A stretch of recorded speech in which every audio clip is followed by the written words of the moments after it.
నమస్కారం. మహాభారత యుద్ధం జరగటానికి ముందే పాండవుల్లో నలుగురు మరణించారని మీకు తెలుసా?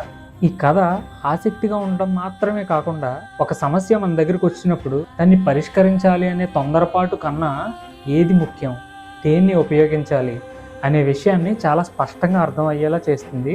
కాబట్టి ఈ కథని పూర్తిగా వినండి, ఆఖరి దాకా వినండి, చాలా బాగుంటుంది. ఒకసారి పాండవులు ద్రౌపదితో సహా వాళ్ళ అరణ్యవాసాన్ని పూర్తి చేసుకుని ద్వైతవనం అనే ఒక అడవిలోకి ప్రవేశిస్తూ ఉంటారనమాట.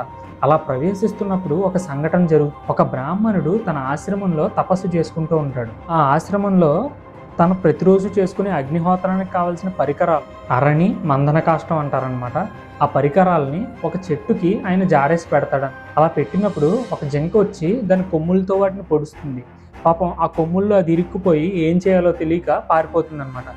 అలా పారిపోయినప్పుడు ప్రతిరోజు తనకు ఉపయోగమైన వస్తువులు కాబట్టి ఆ బ్రాహ్మణుడు కూడా ఆ జింక వెనకాల పరిగెడతాడనమాట. కానీ ఆ జింక ఎంతకీ తనకు దొరకపోయేసరికి అక్కడున్న పాండవుల్ని సహాయం అడుగుతాడనమాట. నాకు ఇలా ధర్మలోపం వస్తుంది కాబట్టి ఆ జింకని పట్టుకుని నా పరికరాలు నాకు ఇప్పించండి అని ప్రార్థిస్తాడు. అయితే ధర్మానికి ఏదైనా లోపం కలిగితే తట్టుకోలేని పాండవులు ఆయనకి సాయం చేయాలని చెప్పి ధర్మరాజుతో సహా నలుగురు పాండవులు కూడా తమ బాణాలు, విల్లు పట్టుకుని దాని వెనకాల పరిగెడతారు. అయితే కొంత దూరం వెళ్ళిన తర్వాత జింక కనిపించిన తర్వాత దాని మీద బాణాలు విడిచిపెడతారు. అయినా సరే దానికి తగలకుండా అది ఎక్కడికో పారిపోతుంది. వీళ్ళకి కనిపించడం మానేస్తుంది. ఆ అడవిలో అంతసేపు పరిగెట్టడం వల్ల వాళ్ళకి ఆకలి, దాహం అనేవి వేస్తాయన్నమాట. ఇంకేం చేయాలో తెలియక ఒక నీడను కూర్చుందామని చెప్పి ఒక నీడ కలిగిన మర్రి చెట్టు కింద కూర్చుని మాట్లాడుకుంటూ ఉంటారు. ధర్మరాజు వీళ్ళందరి గురించి ఆలోచించి, మనం ఎంతోసేపటి నుంచి ఆకలి దప్పులతో ఉన్నాం కదా, అందరూ దాహంతో ఉంటారు అని చెప్పి నకులుడిని పిలిచి ఈ చెట్టు ఎక్కి దగ్గరలో నీళ్ళ మీద ఆధారంగా బ్రతికే ఒక చెట్లు ఏమైనా ఉన్నాయేమో చూడు అని చెప్పి అడుగుతాడనమాట. ఉంటే నీళ్లు తీసుకురమ్మని చెప్పడానికి. వెంటనే నకులుడు చెట్టు ఎక్కి ఇక్కడ దగ్గరలో బెగ్గురు పక్షులు అరుస్తున్నాయి, ఖచ్చితంగా అక్కడ నీళ్లు ఉంటాయి, అంటే నీరు ఆధారంగా బతికే పక్షులు అనమాట. అలాంటి పక్షులు అరుపులు వినిపిస్తున్నాయి అన్నగారు, నేను వెళ్ళి నీళ్లు తెస్తానని చెప్పి బయలుదేరతాడు. అయితే ఒక సరస్సు నిజంగానే కనిపిస్తుంది. అక్కడ బెగ్గురు పక్షులు అవన్నీ కూడా ఉంటాయి. నకులుడు వెంటనే ఆనందంగా నీళ్లు దొరికాయని చెప్పి నీళ్లు తాగడానికి తను ప్రవేశిస్తాడనమాట. ఆ నీటిలో ప్రవేశించగానే అతనికి ఒక ఆకాశవాణి, ఒక గొంతు వినిపిస్తుంది అనమాట. కంగారు పడద్దు, ఈ సరస్సు నా ఆధీనంలో ఉంది, నేను అడిగే ప్రశ్నలకు సమాధానం చెప్తే నీళ్లు తాగొచ్చు, పట్టుకెళ్ళచ్చు, లేకపోతే ఇక్కడే మరణిస్తావు అని వినిపిస్తుంది. నకులుడు మాట లెక్క చేయడనమాట. ఆ మాట వినకుండా సరే ముందు నీళ్లు దాహం వేస్తుంది కదా అని నీళ్లు తాగడానికి నీళ్లు తాగేస్తాడు. తాగేయంగానే అక్కడే ఆయన మూర్ఛపడిపోయినట్టు పడిపోతాడు, చనిపోతాడు. ఆ తర్వాత ఇంతకీ రాడు అంతకీ రాడు అని చెప్పి ధర్మరాజు సహదేవుని పిలిచి, మీ అన్నగారు ఇంకా రాలేదు కదా, ఒకసారి నువ్వు వెళ్ళి చూసిరా, సహాయం చెయ్యి, నీళ్ళు కూడా తీసుకురా అని చెప్తాడు. ఆయన కూడా సేమ్ నకులుడిలాగే అదే మార్గంలో వెళ్తాడు. నకులుడి శరీరం చూసి చాలా బాధపడతాడు. ఒకవైపు నుంచి దాహం వేస్తూ ఉంటాడు. సరే నీళ్లు తాగుదాం ముందు అని చెప్పి నీళ్లు తాగడానికి ప్రయత్నిస్తాడు. ఆయనకు కూడా అదే స్వరం వినిపిస్తుంది అనమాట. ఈ సరస్సును ఆధీనంలో ఉంది, నీళ్లు తాగాలంటే నేను అడిగే ప్రశ్నలకు సమాధానం చెప్పి నీళ్లు తాగు, తీసుకెళ్ళచ్చు కూడా అని చెప్తాడు. ఆ గొంతు విని సహదేవుడు కూడా సేమ్ నకులుడిలాగే పట్టించుకోకుండా నీళ్లు తాగేస్తాడు. అలాగే చచ్చి పడిపోతాడనమాట. అయితే ఇద్దరు ఇంకా రాకపోయేసరికి ధర్మరాజు కాస్త ఆవేదనకు గురయ్యి వెంటనే అర్జునుని పిలుస్తాడు. అర్జున, మేము ఏ సమస్యలో ఉన్నా బయటకు తీసుకొచ్చేవాడు నువ్వే కదా, వెళ్ళి వాళ్ళని కాపాడి వాళ్ళని తీసుకురా, అలాగే నీళ్లు కూడా తీసుకురా అని చెప్పి అర్జునుడికి చెప్తాడు. అర్జునుడు వెంటనే తన ధనస్సు, బాణాలు పట్టుకుని ఒక ఖడ్గాన్ని తీసుకుని వాళ్ళు వెళ్ళిన మార్గంలోనే వెళ్తాడు. వెళ్ళి చూసేసరికి నకులుడు, సహదేవుడు కింద పడి ఉంటారు. ఆయన ఎంతో ఉద్వేగానికి లోనయ్యి నరసింహుడంత కోపం తెచ్చుకుని బాణాన్ని గురిపెట్టి అన్ని దిక్కుల్లోకి చూస్తాడనమాట. బాణం వదలటానికి ఎవరైనా మృగాలు ఉన్నాయా, ఎవరైనా ఉన్నారా అని చెప్పి. అయితే అర్జునుడికి ఎవరో కనిపించకపోయేసరికి సరస్సు వైపు నడుస్తూ ఉంటాడు. నడిచేసరికి అర్జునుడికి మళ్ళీ ఆ గొంతు వినిపిస్తుంది. వీళ్ళకి వినిపించిన గొంతే అర్జునుడికి వినిపిస్తుంది. ఈ సరస్సున అధీనంలోనే ఉండి నీళ్లు తాగాలంటే నేను అడిగే ప్రశ్నలకి సమాధానం చెప్పాలి, లేకపోతే నువ్వు కూడా చచ్చి పడిపోతావు అని. అయితే ఇక్కడ అర్జునుడు నకుల సహదేవుల కన్నా ఇంకొక అడుగు ముందుకేసి ఒక మాట అంటాడనమాట. నీకు ధైర్యం ఉంటే నా ముందుకు రా, నా బాణం దెబ్బ తిన్నావంటే మళ్ళీ మాట్లాడవు అని చెప్పి బాణాలని తనకు తెలిసిన శబ్దవేద విద్యను ప్రయోగించి అంతరిక్షంలో అన్ని దిక్కుల్లోకి బాణాలను ప్రయోగిస్తాడు. కానీ ఏ లాభం ఉండదో, ఎవరికి తగలవు. ఏం చేయాలో అర్థం కాక ఒక దాహాన్ని తట్టుకోలేక అర్జునుడు వెళ్ళి మళ్ళీ ఆయన కూడా నీళ్లు తాగుతాడు. నీళ్లు తాగేసరికి వీళ్ళలాగే ఆయన కూడా చచ్చి పడిపోతాడనమాట. ధర్మరాజు అర్జునుడు కూడా తిరిగి రాకపోయేసరికి వెంటనే భీముని పంపిస్తాడనమాట. నువ్వు చాలా శక్తివంతుడు కదా, ఒకసారి వెళ్ళి వాళ్ళకి ఏమైందో చూడు, నీళ్లు కూడా తీసుకురా అని చెప్తాడు. చెప్తే భీముడు అదే మార్గంలో వెళ్తాడు. ముగ్గురిని చూసి భీముడు కూడా చాలా భయపడతాడు, బాధపడతాడు. ఏం చేయాలో అర్థం కాదు. కాకపోతే ఒకటి ఆలోచన అనేది చేస్తాడనమాట. అర్జునుడు ఏం చేశాడు? తన పరాక్రమాన్ని ప్రయోగించాడు. ఎవరి మీద? కనిపించని శత్రువు మీద. భీముడు ఒక్క అడుగు ముందుకేసి ఆలోచిస్తాడు. ఇది ఏదో పెద్ద భూతమే అయి ఉంటుంది, రాక్షసులైనా అయి ఉండొచ్చు, లేదా యక్షులైనా అయి ఉండొచ్చు అని చెప్పి ఆలోచించి, సరే ఈ రోజైతే యుద్ధం చేయక తప్పదు అని నిర్ణయించుకుంటాడు. అయితే నీళ్లు తాగుదాం అని ముందుకు వెళ్తాడు. వెళ్ళిన తర్వాత ఆయనకు కూడా అదే గొంతు అదే మాట చెప్తుంది. నీళ్లు తాగాలంటే ఈ సరస్సు నా అధీనంలో ఉంది కాబట్టి నేను అడిగే ప్రశ్నకి సమాధానం చెప్పాలి, లేదంటే నువ్వు కూడా ఇలాగే చచ్చి పడిపోతావు అని. కానీ దాహం తట్టుకోలేక పాపం భీముడు ఆ నీళ్ళని తాగుతాడు. తాగేసరికి ఆయనకు కూడా అదే స్థితి కలిగి ఆయన కూడా అలాగే చచ్చి పడిపోతాడు. ఆఖరికి ఇంకా ఎవరో రావట్లేదని చెప్పి ధర్మరాజే ఆ మార్గంలో వెళ్ళి చూస్తాడనమాట. ఇక్కడ ధర్మరాజు యొక్క ప్రవర్తనని మనం గమనించాలి. ధర్మరాజు రియాక్షన్ని మనం 2 స్టేజెస్గా డివైడ్ చేసుకుని అనాలిసిస్ చేద్దాం.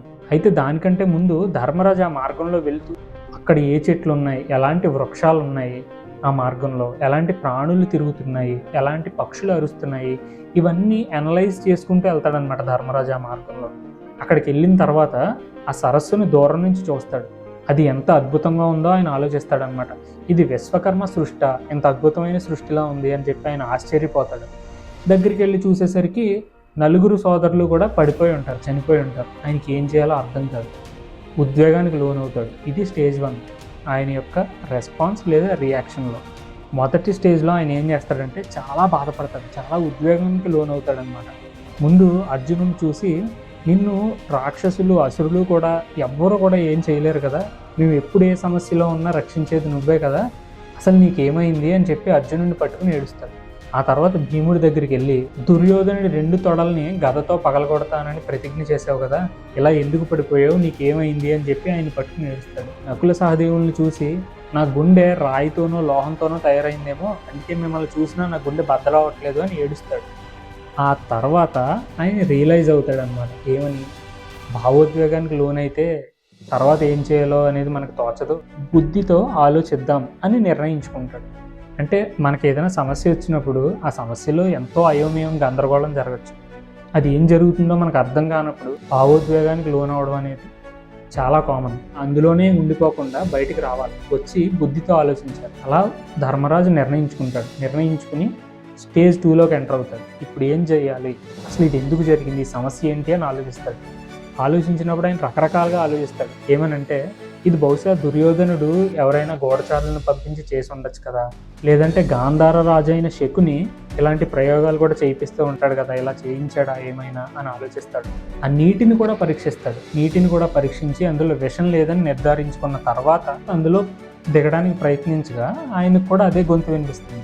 ఈ సరస్సు అనేది నా అధీనంలో ఉంది, నేను అడిగే ప్రశ్నలకు నువ్వు సమాధానం చెప్తేనే నీళ్లు తాగాలి, తీసుకెళ్ళచ్చు నీళ్లను కూడా. ఈ తమ్ముళ్ళందరినీ యమలోకానికి పంపించింది నేనే, తర్వాత నిన్ను కూడా నేనే యమలోకానికి పంపిస్తాను అని ఆ గొంతు వినిపిస్తుంది. వెంటనే ధర్మరాజు అర్జునుడిలాగా విల్లు ఎక్కువ పెట్టలేదు.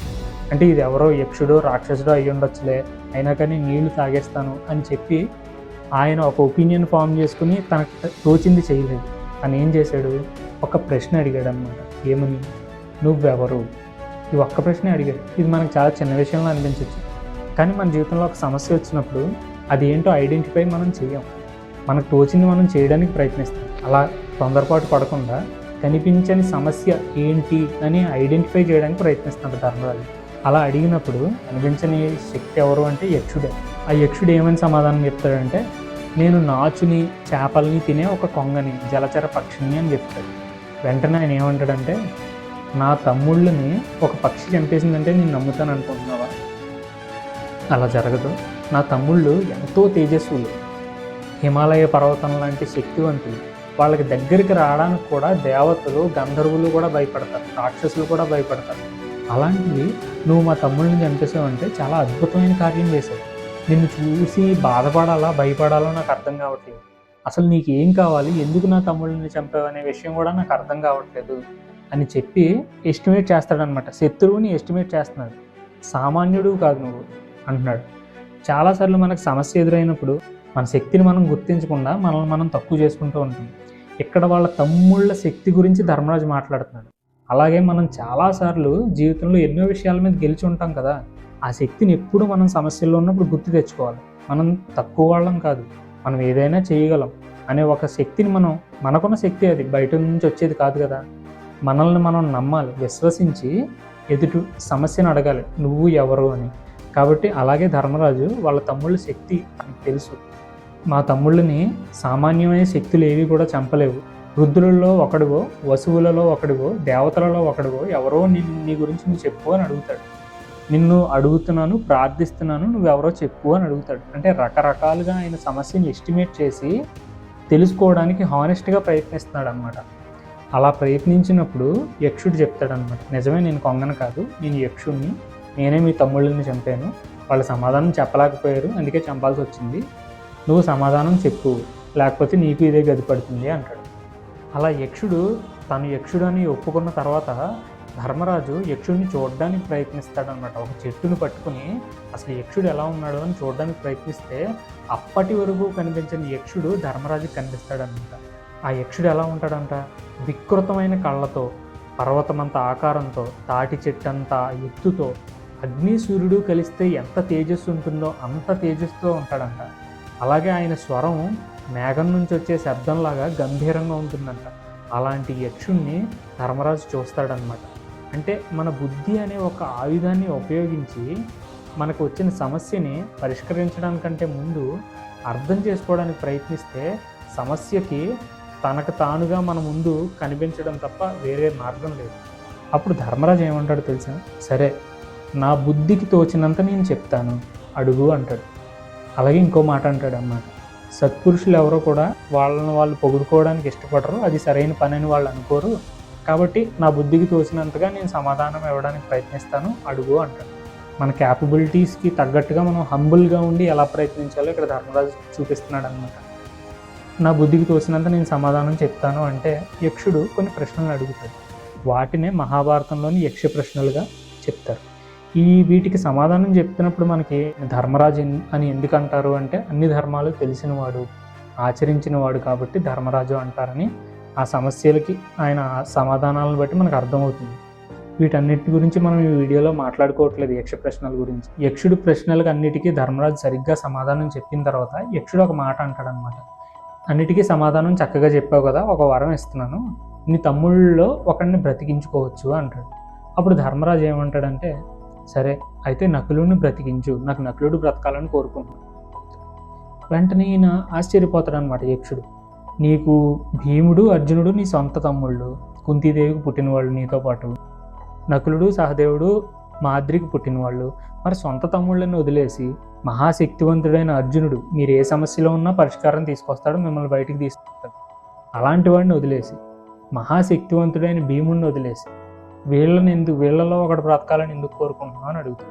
అప్పుడు ధర్మరాజు ఏమంటాడంటే, యక్ష సదా ధర్మాన్ని ఆచరించేవాడుగా నన్ను ప్రజలు ధర్మరాజు అని పిలుస్తారు, కాబట్టి నా స్వార్థాన్ని పక్కన పెట్టి నా ధర్మాన్ని ఆచరిస్తూ నకులుడు బ్రతకాలని కోరుకుంటున్నాను అంటాడు.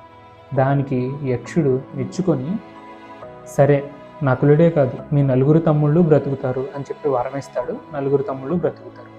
సనాతన ధర్మం అని ఎందుకు పిలుస్తారు అంటే మన ధర్మాన్ని ఎప్పటికీ ఉపయోగపడేది కాబట్టి మన డే టు డే లైఫ్లో ఇలాంటి సమస్యలు ఎన్నో వస్తూ ఉంటాయి. ఇన్నర్ ఎనిమీస్ కావచ్చు, ఎక్స్టర్నల్ సమస్యలు కావచ్చు, ఏదైనా సరే ఇలాంటి అప్రోచెస్ని మనం డెవలప్ చేసుకోవాలి అంటే ఈ కథలను మనం చదవాలి, తెలుసుకోవాలి. ఈ వీడియో మీకు నచ్చుతుందని ఆశిస్తున్నాను.